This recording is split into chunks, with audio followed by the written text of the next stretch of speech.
ಆ ಭಗವಂತನೇ ನಿನ್ನನ್ನು ಕಾಪಾಡೋದಕ್ಕೆ ಅಂತ ಯಾರನ್ನೋ ಕಳಿಸಿದ್ದಾನೆ ಅನಿಸುತ್ತೆ. ಸರಿ ಪುಟ್ಟ, ಕಾಫಿ ಕುಡಿ, ತಣ್ಣಗಾಗ್ಬಿಡತ್ತೆ. ಭವ್ಯ, ನೀನು ಮೊಸರು ಪ್ಯಾಕೆಟ್ ತೊಗೊಂಡ್ಬಾ, ಹೋಗು ಬೇಗ.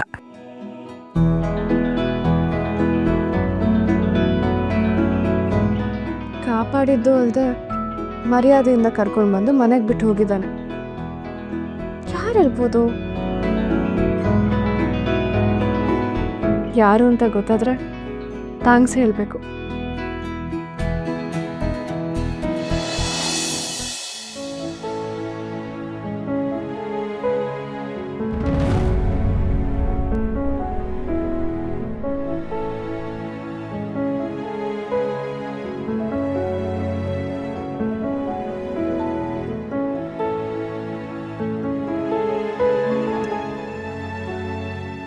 ನನ್ನ ಮೇಲೆ ಎಷ್ಟೊಂದು ಸಿಟ್ಟ? ಯಾಕೆ ಬಂದೆ? ಹೋಗು. ದೇವ್ರ ಹತ್ರ ಸಿಕ್ಕಾಪಟ್ಟೆ ಕಣ್ಣೀರು ಸುರಿಸಿ ಕೇಳ್ಕೊಂಡಿದ್ಯಾ ಯಶು? ಅದಕ್ಕೆ ನೋಡು, ಸ್ವೀಟ್ ಆಗಿರೋ ಕಾಯಿ ಕೊಟ್ಟು ಕಳಿಸಿದ್ದಾನೆ. ನಾನು ಇಲ್ಲಿರೋದು ನಿಂಗೆ ಹೆಂಗೆ ಗೊತ್ತಾಯ್ತು? ಬೆಸ್ಟ್ ಫ್ರೆಂಡು ಅಂತ ಹೇಳ್ತಿರ್ತೀಯ. ನೀನು ಎಲ್ಲಿರ್ತೀಯ, ಹೇಗಿರ್ತೀಯ ಅಂತ ನನಗೆ ಗೊತ್ತಿರಲ್ವಾ? ಟೆಲಿಪತಿ ಹಂಗೆ ಹುಡ್ಕೊಂಡು ಬಂದೆ. ನಂಗೆ ಒಬ್ಳೇ ಇರಬೇಕು ಅನ್ನಿಸ್ತದೆ, ಅದಕ್ಕೆ ನಾನು ಇಲ್ಲಿದ್ದೀನಿ. ಇನ್ನೂ ಹೋಗು. ಅಲ್ಲಿ ನೋಡಿದ್ರೆ ನಿಮ್ಮ ಅಣ್ಣ ನೀನು ಕಾಣಿಸ್ತಾ ಇಲ್ಲ ಅಂತ ಜೀವ ಹಿಡ್ಕೊಂಡು ಕೂತಿದ್ದಾರೆ.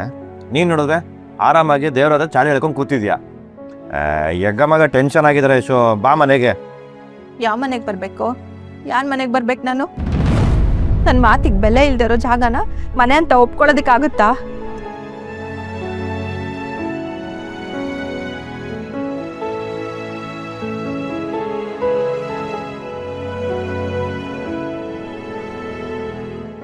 ಅಲ್ಲ ಕಣೋ ಕೃಷ್ಣ, ಆಟೋ ಓಡಿಸ್ತಾಳಲ್ಲ ಅವಳ ಮಾತು ಅಣ್ಣಂಗೆ ದೊಡ್ಡದಾಗೋಯ್ತಲ್ವಾ? ನೀನು ಅಳ್ಬೇಡ, ಸುಮ್ಮಿರೋ. ಏನಂತ ಅವನು? ಏನಂದ್ರು? ಊರಲ್ಲಿರೋರೆಲ್ಲ ನಮ್ಮನೆ ವಿಷಯ ಮಾತಾಡೋದಕ್ಕೆ ಬರಬೇಡಿ ಅಂತಂದಲ್ಲ. ಹಾಗಾದ್ರೆ ನಾನು ಊರಲ್ಲಿರೋರಲ್ಲಿ ಒಬ್ಳೇನೋ ನಾನು? ಇಲ್ಲಮ್ಮ, ನಂಗೆ ಮನ್ಸು ಬೇಜಾರಾಗಿದೆ. ನಾನು ಬರಲ್ಲ. ಹೋಗು. ಹೋಗು, ನಾ ಬರಲ್ಲ. ಡಾರ್ಲಿಂಗ್ ಪ್ಲೀಸ್ ನೋಡು, ನಿನಗೆ ಆಟ ಮಾಡೋಲ್ಲ. ನಾ ಬರಲ್ಲ ಅಂದ್ರೆ ಬರಲ್ಲ. ಹೋಗು. ನೋಡು, ನಿಮ್ಮ ಅಣ್ಣ ಬಂದ್ವು, ನೀನುಂಟು ನಿಮ್ಮ ಅಣ್ಣ ಉಂಟು, ಏನು ಬೇಕಾದ್ರೂ ಮಾಡು. ಅಪ್ಪ ಎಲ್ಲಿ? ಅಲ್ಲಿದ್ದಾರೆ. ಎಲ್ಲಿ? ಅಲ್ಲಿ.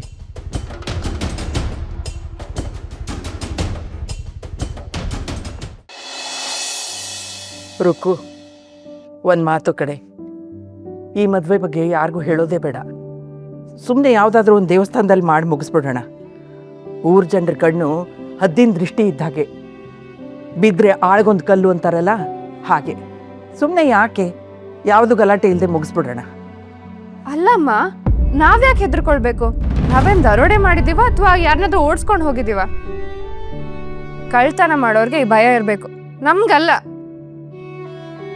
ರುಕು, ಅಮ್ಮ ಹೇಳ್ತಿರೋದು ಸರಿ ಅನಿಸ್ತದೆ. ಈ ಜಗಳಗಳ ಮಧ್ಯೆ ಸುಮ್ಮನೆ ಒಂದು ತಾಳಿ ಕಟ್ಟಿಸ್ಕೊಂಡ್ಬಿಟ್ರೆ ಸಾಕು ಅನ್ಸುತ್ತೆ. ಅದೆಲ್ಲ ನಮ್ ಕೈಲಿದ್ಯಾಕ? ಅದನ್ನೆಲ್ಲ ನಾವೇ ನಿರ್ಧಾರ ತಗೊಳಕ್ಕಾಗುತ್ತಾ? ಅವ್ರದ್ದು ದೊಡ್ಡ ಕುಟುಂಬ, ಮಗನ್ ಮದ್ವೆನ ಅದ್ದೂರಿಯಾಗಿ ಮಾಡ್ಬೇಕು ಅಂತ ಆಸೆ ಇಟ್ಕೊಂಡಿರ್ತಾರೆ. ನಾವ್ಯಾಕೆ ನಮ್ ನಿರ್ಧಾರನ ಅವ್ರ ಮೇಲೆ ಹೇರ್ಬೇಕು? ಅವ್ರಿಗೆ ಹೇಗ್ ಬೇಕೋ ಹಾಗೆ ಧೈರ್ಯವಾಗಿ ಮದ್ವೆ ಆಗ್ಬೇಕು. ಏನೋ ಅದ್ದೂರಿ ಮದ್ವೆನಾ ಅಂತ ಕೊಲೆಗಡಕರು ಫ್ಯಾಮಿಲಿ ಜೊತೆ ಸಂಬಂಧ ಬೆಳೆಸ್ತಾರದೆ ನಾವು ಮರ್ಯಾದೆ ಬಿಡೋ ಅಂತ ಕೆಲ್ಸ. ಅಂತದ್ರಲ್ಲಿ ಮೆರವಣಿಗೆ ಬೇರೆ ಮಾಡ್ತೀರಾ? ಬಾಯಿ ಮುಚ್ಕೊಂಡಿದ್ರೆ ಸರಿ ಭವ್ಯ. ಯಾಕೆ ಬಾಯಿ ಮುಚ್ಕೊಂಡಿರ್ಬೇಕು? ನಾನೇನ್ ತಪ್ಪು ಮಾತಾಡ್ದೆ ಇವಾಗ?